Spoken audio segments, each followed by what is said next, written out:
Buenos días a todos. ¿Se oye? Muchas gracias, Margarita, querida Margarita. El honor es para mí, primero, estar al lado tuyo, y segundo, que en el Departamento de Derecho del Trabajo hayan aceptado mi modesta colaboración, y mucho más hoy que este Día de la Constitución me hayan encomendado esta charla. Yo encantado de la vida, y como tenemos poco tiempo, vamos a ir rápido. La relación de derecho del trabajo y la Constitución es un tema, es estrechísima, es un tema importantísimo. La regulación del trabajo asalariado es un tema que ha preocupado desde ciertos momentos históricos al constitucionalismo en general, sobre todo a partir del siglo XX. Y como esto es una charla que se me dijo que era no a nivel más bien de alumnado, etcétera, bueno, pues yo, sin grandes pretensiones, sobre todo desde el punto de vista constitucional, yo no soy un un especialista en constitucional, y de derecho del trabajo sé poco. Por tanto, yo lo que voy a hacer es explicar un poquito la relación entre Constitución, derecho de trabajo, ver la evolución histórica y después fijar cuáles son los derechos típicamente laborales que están consagrados en la Constitución, y sobre todo en qué parte de la Constitución y con qué nivel de protección están fijados, consagrados en el texto constitucional. Por tanto, sin grandes pretensiones y a efectos sobre todo didácticos, para fijar cuáles son y localizarlos bien en la Constitución. Bueno, yo, a ver si sé pasar esto. Bien. Lo primero que tenemos que hablar es en el proceso de constitucionalización hay que partir de lo que es una constitución. Ya les digo, no soy especialista en derecho constitucional. Yo, por ejemplo, me gustó mucho en mi época una definición de la Constitución a efectos prácticos, no a efectos teóricos, que de Karl Levenstein, que decía que la Constitución es un sistema de normas fundamentales dictadas para formalizar el orden de la sociedad estatal. Por tanto, sistema de normas fundamentales dictadas para formalizar el orden de la sociedad estatal. Esto, traducido a las claras, que es lo que nos interesa, nos dice que la Constitución viene a ser la norma fundamental en los ordenamientos de los estados. Y por tanto, desde ese punto de vista de norma fundamental que consagran los principios básicos que han de informar todo un ordenamiento jurídico, tiene una doble perspectiva, o se puede ver desde dos cualidades distintas. Primero, que es la norma de normas, y es la que establece disposición básica y la que establece el sistema de fuentes de un determinado ordenamiento jurídico, y a lo mejor la que más nos interesa ahora, que es la ley suprema, que supera en rango a todas las demás, y esas demás inferiores tienen que estar incardinadas en el sistema de fuentes y tienen que obedecer, observar los principios generales que se encuentran recogidos dentro del propio texto constitucional. Esta función de Constitución como ley suprema es común a todos los sectores del ordenamiento jurídico, pero no la influencia que tiene ese principio general en los distintos ordenamientos, en los distintos sectores del ordenamiento jurídico, es distinta en las distintas ramas del derecho, por la especial incardinación que tenga la materia que regula cada materia, en nuestro caso el derecho del trabajo, con los principios generales del sistema jurídico que se consagran en la Constitución. Por tanto, la función es igual de la Constitución para todo el ordenamiento jurídico como ley suprema, ley de leyes, ley que establece los principios generales que tienen que ser desarrollados cuando se baja en la pirámide de Kelsen, pero es distinta según los ordenamientos jurídicos en la medida en que los bienes jurídicos que sean regulados por cada rama del ordenamiento jurídico, en nuestro caso el derecho del trabajo, estén imbricados también en el sistema constitucional. Decirles a ustedes que la regulación del trabajo humano es un factor esencial en el orden social es una auténtica obviedad. Fíjense ustedes una situación como la que tenemos actual, en el que una de las principales características las principales consecuencias humanas, sobre todo de una crisis económica sistémica como tenemos ahora, se viene a marcar precisamente en el mercado de trabajo. Porque siempre propiedad de medios de producción, fuerza de trabajo y la regulación jurídica de los mismos son factores esenciales en el ordenamiento económico, sobre todo de una sociedad que al final es la que marca las pautas. Bien, por tanto, si la Constitución es la norma básica que regula aquellos pilares de la convivencia en un Estado organizado, y si tenemos en cuenta que el trabajo humano es uno de los factores esenciales en el desarrollo de una sociedad, evidentemente la relación entre Constitución y derecho del trabajo es muy intensa y está imbricada una y otra. Los principios, ya les digo, diseñados por la Constitución, que después vienen a ser las instituciones básicas, derechos y deberes laborales básicos que estudiamos en nuestro ordenamiento. Es más, el derecho del trabajo alcanza su completo desarrollo como disciplina cuando esos deberes y derechos laborales básicos se incardinan dentro de las partes dogmáticas de las constituciones, adquiriendo rango constitucional. Eso es lo que le da plena vigencia y adquiere pleno desarrollo el derecho laboral cuando se constitucionaliza. Bien. El proceso de constitucionalización del derecho del trabajo no empieza, si tenemos en cuenta que los albores de la primera revolución industrial coinciden con los albores del constitucionalismo a finales del siglo XVIII, durante el siglo XIX no existe prácticamente constitucionalización de ninguno de los derechos esenciales laborales y empiezan a principios del siglo XX en el proceso que se ha llamado el constitucionalismo social o la constitucionalización social, que viene a ser, como le digo, el acceso de los derechos laborales básicos a las partes dogmáticas de la Constitución.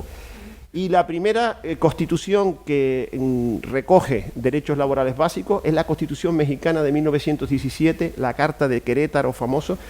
que además de recoger las preocupaciones o los que son los albores del derecho del trabajo, es decir, limitación del trabajo de menores, limitación del trabajo de mujeres, limitación de la jornada de trabajo, protección en accidentes de trabajo, limitación de jornada, etcétera, aparte de eso, ya viene a recoger una serie de principios muy avanzados para su época, ya pergeña un sistema de seguridad social, cuando todavía nos encontramos en los albores de la seguridad social. En España apenas se había dictado la ley de accidentes de trabajo, todavía estábamos con el sistema de seguros sociales obligatorios alemanes de Bismarck, pero ya la Constitución mexicana recoge una serie de principios que después también por el devenir histórico de México pues tampoco adquirió mayores consecuencias. También antes del proceso de constitucionalización propiamente dicho del derecho del trabajo que se produce después de la Segunda Guerra Mundial,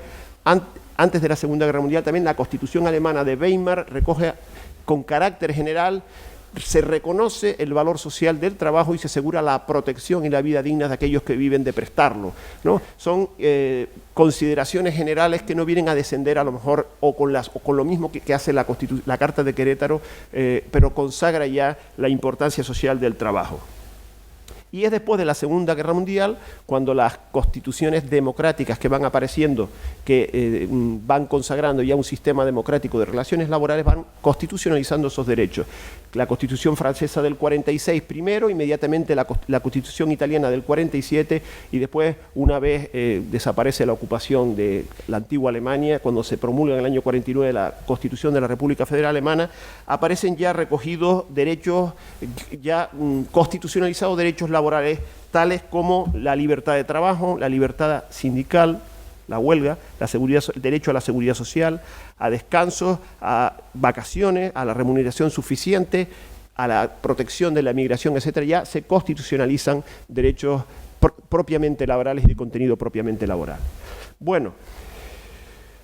nos quedamos en esa época inmediatamente posterior a la Segunda Guerra Mundial, pero tenemos que ver cuáles son los antecedentes que se producen en España. En España la primera vez que accede a un texto constitucional derechos laborales es con la Constitución de la Segunda República que se promulga el 9 de diciembre de 1931, que es una Constitución, tengan ustedes en cuenta que una vez al advenimiento de la Segunda República, el primer bienio es el bienio republicano socialista, es una Constitución que es de contenido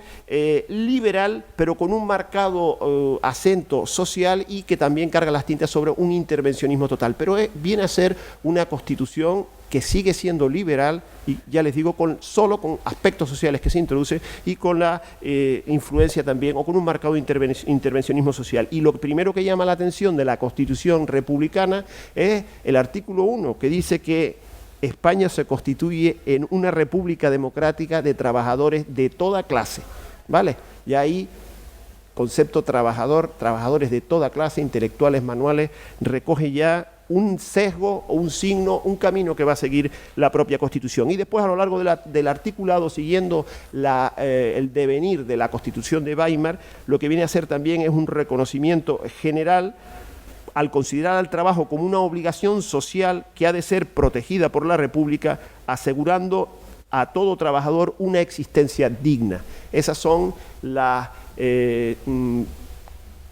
grandes líneas que en materia laboral recoge la Constitución republicana. Después, en muchos casos, pues no, aunque se partía también de un sistema de estructuración democrática de relaciones laborales, pues por el devenir histórico, después viene un bienio conservador, radical cedista, y después el Frente Popular, y a los pocos meses la Guerra Civil, y queda fuera de juego el texto constitucional y lo que podía haber sido un avance en esa constitucionalización de los derechos laborales básicos. Y después, la otra vía que hubo en el siglo pasado de constitucionalización del derecho de trabajo es el Fuero del Trabajo, que se promulga el 9 de marzo de 1938, antes de terminar la Guerra Civil, que termina el 1 de abril de 1939, el nuevo Estado que surgía del bando nacionalista, que luego vencedor de la Guerra Civil, ya promulga un fuero del trabajo, el denominado Fuero del Trabajo, que para hacernos una idea del sesgo que podía tener, quien lo redacta es el Consejo Nacional de Falange Española Tradicionalista y de la JONS. Vamos, por tanto, si bien traza los principios fundamentales de la política social y laboral del nuevo régimen, pero lo hace sobre conceptos autoritarios y sobre conceptos, no evita lo que es decir, sobre la base de una estructuración no democrática de las relaciones laborales, y por tanto lo que viene a ser esa política es de contenido nacionalista y autoritario. Pues en la línea de la Carta Italiana del Lavoro del año 26, de la ley de ordenadora del trabajo nacional de la Alemania nazi, que es del 34, e incluso del Estatuto del Trabajo Nacional portugués del nuevo Estado de Oliveira del año 33. Es decir, en estos casos se estructura sobre la base de no existe libertad, no existe una estructuración democrática de las relaciones laborales, la huelga es considerada delito, no existe libertad sindical, existe un sindicato único, vertical, unitario, en el que se integran, según los principios imperantes en aquella época y propias de un Estado totalitario, a empresarios y trabajadores en un mismo sindicato. Si no existe sindicato de clase, sino sindicato unitario. El contenido de la relación, de la redacción,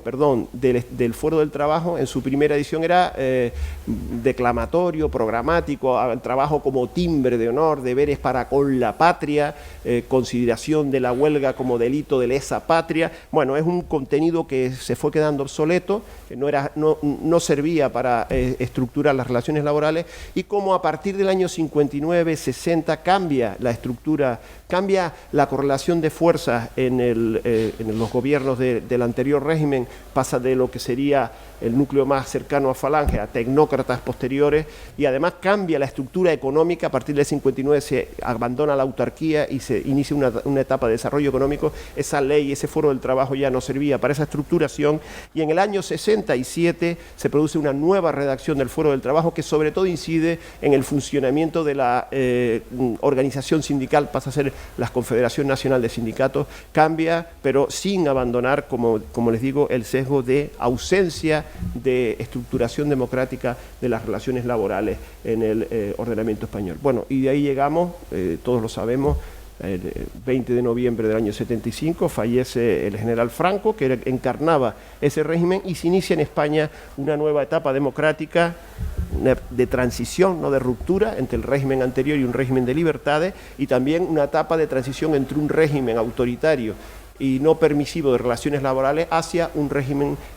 completamente democrático de relaciones laborales. Y nos encontramos entonces con la Constitución Española de 1978, de la cual vamos a hacer un recorrido rápido para no extendernos y para no cansarnos. El artículo 1, párrafo primero, declara que España se constituye en un Estado social y democrático de derecho. Esto viene a ser compromiso, una transacción en lo que es un Estado netamente liberal y ya un cierto grado de socialización. Es decir, entre un capitalismo de base y más unido a lo que sería un estado del bienestar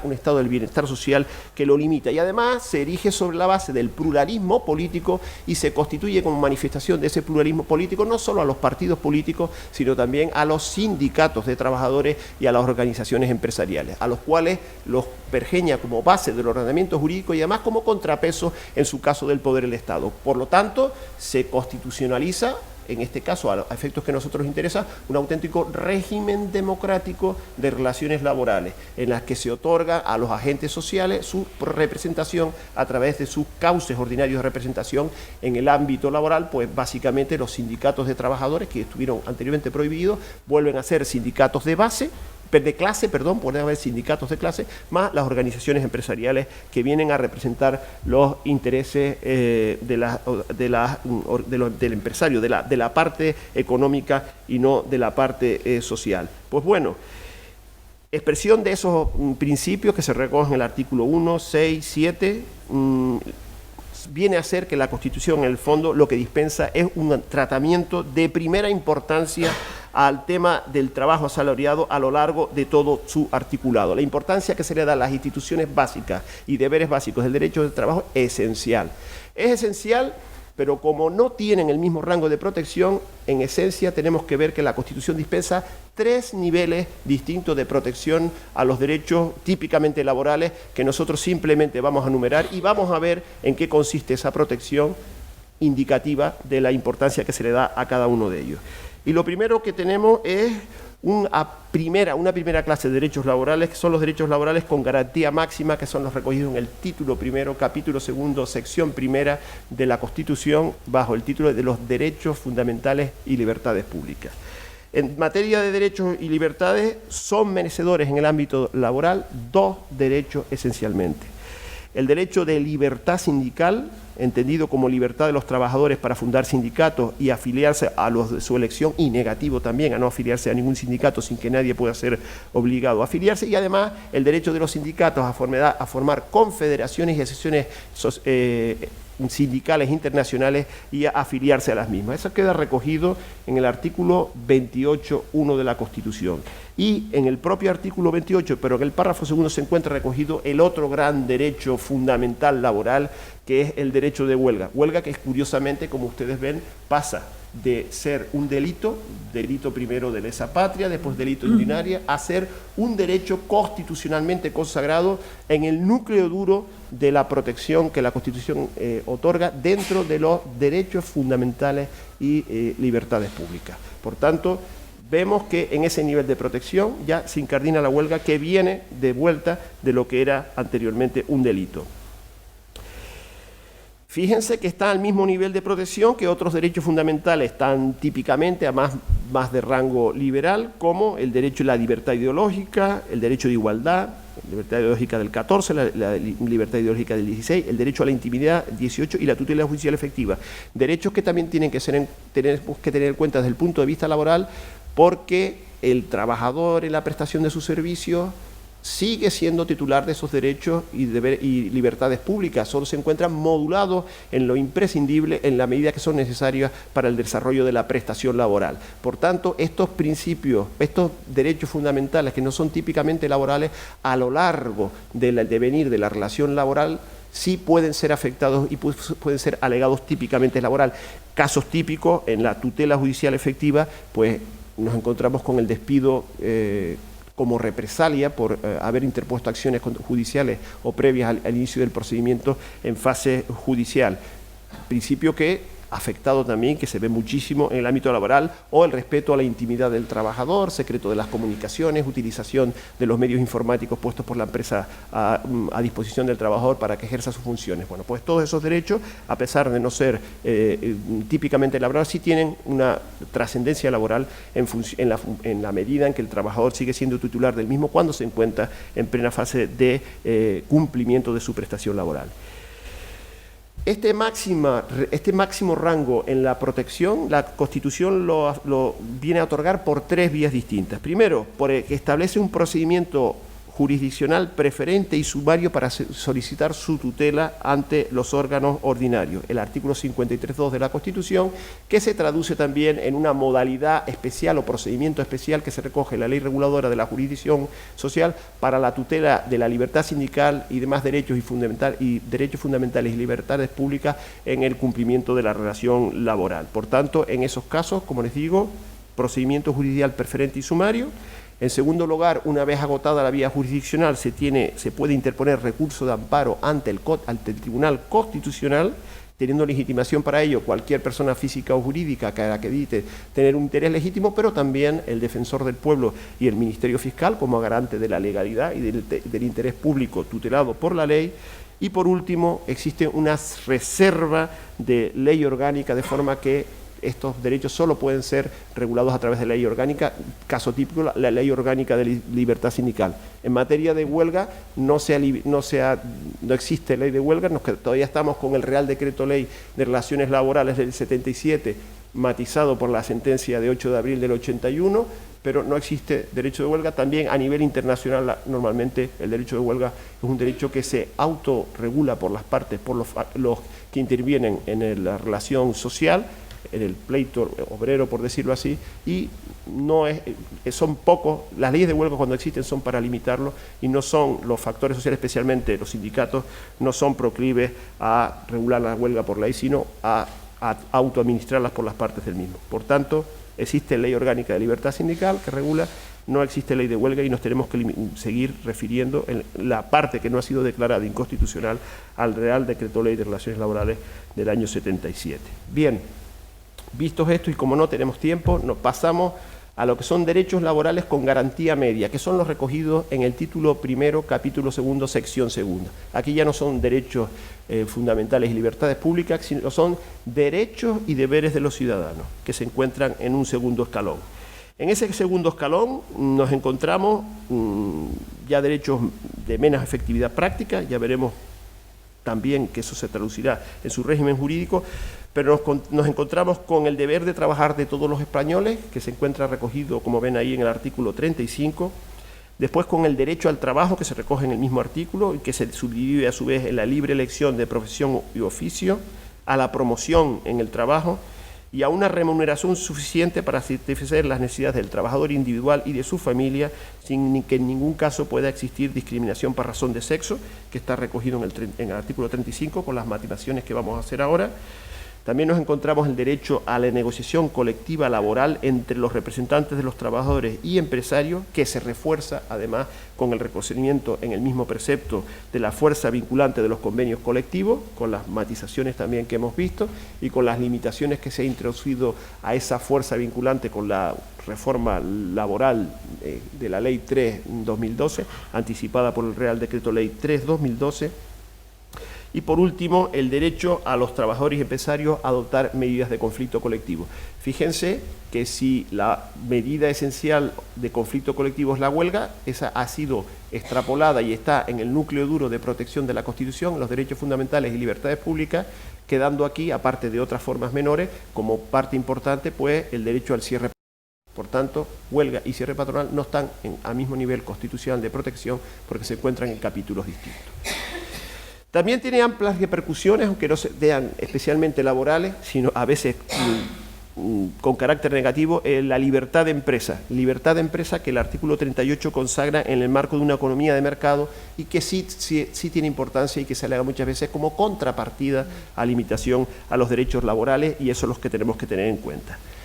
¿Cuál es la garantía de estos derechos que se encuentran, derechos y deberes laborales que se encuentran recogidos en el segundo grado de protección? Pues básicamente que hay una reserva de ley para su regulación, solo pueden ser regulados por ley, y en segundo lugar que gozan de una protección genérica jurisdiccional, cuál es la posibilidad de accionar ante los órganos judiciales a través del procedimiento ordinario. Pero aquí, si se fijan en esos derechos, tenemos que hacer una serie de concreciones. Primero, el derecho a la no discriminación laboral salarial, que hemos visto que se recoge en el artículo 35,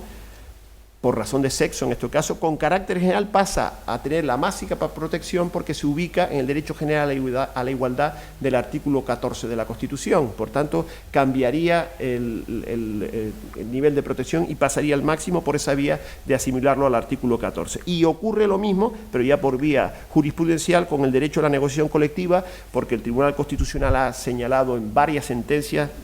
la 4.1983, 118.1983, 73.1984, que la negociación colectiva llevada a cabo por los sindicatos forma parte del núcleo esencial de la libertad sindical y su protección también, por tanto, se traslada desde este capítulo a la garantía máxima que otorga los derechos fundamentales y libertades públicas por la vía del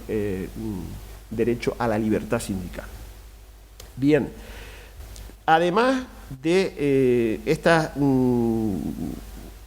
de las mismas, hay un tercer nivel de protección, vamos a ver si lo paso, que son el último escalón en la protección de los derechos fundamentales y libertades públicas, que son los recogidos en el título primero, capítulo tercero de la Constitución, como ya bajo la rúbrica de principios rectores de la política social y económica. Y aquí ya no se enumeran tantos derechos, sino se enumeran unos principios que son la típica manifestación del Estado social, que lo que vienen a imponer son obligaciones, funciones del Estado, que tienen que ser cumplidas por el Estado de una forma un poco programática y menos concreta en cuanto a su exigibilidad práctica. ¿Y cuáles son estas funciones y deberes del Estado? Pues son los recogidos, como ven ustedes, es el deber de orientar de los poderes públicos su política al pleno empleo, recogida en el artículo 41. Esto estaría especialmente de moda en la coyuntura económica que estamos actualmente con 4,5 millones de parados. En segundo lugar, el deber de fomentar la formación y readaptación profesional, recogido en el artículo 42. Después, uno importantísimo, deber de velar por la seguridad e higiene en el trabajo, también recogido en el artículo 42, se recoge también. Después, en ese mismo artículo, el deber de garantizar el descanso necesario mediante la limitación de la jornada de trabajo y las vacaciones periódicas retribuidas, tanto nomenclatura un tanto antigua, y después dice, y la promoción de centros adecuados, que recuerda épocas antiguas de los sindicatos, del sindicato vertical y los balnearios y los centros de educación y descanso, propios de la fecha de la Constitución del año 78. Y después viene importantísimo, el deber de mantener un régimen público de seguridad social para todos los ciudadanos que garantice la asistencia y prestaciones suficientes en situaciones de necesidad y especialmente en desempleo, dice. Por tanto, importantísimo, debe mantener una seguridad social universal en la medida de lo posible. Y también, por último, se recoge en el artículo 42 el deber de salvaguardar los derechos económicos y sociales de los trabajadores españoles en el extranjero. Bueno, además de en este título, en el capítulo tercero del título primero, existen en el título séptimo, bajo la rúbrica Economía y Hacienda, el artículo 129 recoge dos principios que se llaman extrasistemáticos, porque están fuera del mismo, que son dos, y ya voy con toda rapidez, que son la obligación del Estado de legislar para establecer una forma de participación de los interesados en la gestión de la seguridad social, y los poderes públicos promoverán además eficazmente las diversas formas de participación en la empresa, promoverán el cooperativismo sindical y además dice que fomentarán el acceso de los trabajadores a la propiedad de los medios de producción, también una forma un tanto recuerda a épocas pasadas. Bueno, pues esos dos derechos también se encuentran dentro de los principios rectores de la política social y económica de protección mínima, como les digo, y se incardinan en el mismo sistema de protección. Algunos, ya les digo, por ejemplo, el seguridad social, régimen público de seguridad esencial, salud, seguridad y higiene, también una nomenclatura antigua, prevención de riesgos laborales, etcétera. Bueno, y estos derechos que son están en el último rango de protección, estos derechos laborales, el sistema de protección es más difuso y solo dice el artículo 53 que su reconocimiento, respeto y protección informará la legislación positiva a la práctica judicial y la actuación de los poderes públicos. Pero, claro, solo pueden ser invocables ante la jurisdicción cuando hayan sido acogidos y desarrollados por una ley, por tanto, pendientes de un previo desarrollo legislativo. Y yo con esto termino lo que es la enumeración de los derechos laborales básicos, a efectos de ver exactamente dónde el derecho del trabajo ha incidido en la Constitución y qué derechos laborales básicos han sido asumidos como una parte integrante de los elementos fundamentales de la Constitución, hasta tal punto que han sido recogidos en el texto fundamental como máxima medida de protección. Muy bien, muchas gracias.